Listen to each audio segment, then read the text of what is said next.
Welcome back to Fix Your Apps. In this video, I'll show you how to see Story Rewatch on Snapchat step by step. If you find this tutorial helpful, make sure to subscribe to the channel for more app fixes and tips. Step 1. First, open the Snapchat app on your phone. Make sure you're logged into your account.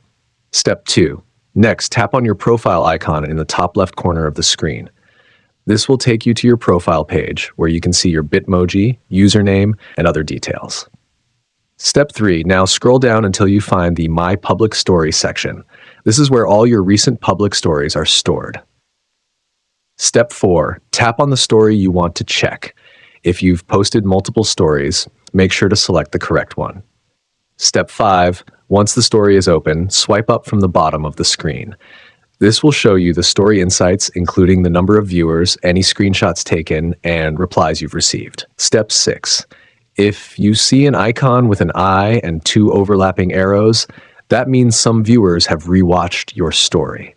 The number next to it tells you how many times your story has been rewatched in total. Keep in mind, Snapchat doesn't show you exactly who rewatched it, just the total count. And that's it. Now you know how to see Story Rewatch on Snapchat. Thanks for watching, and see you in the next videos.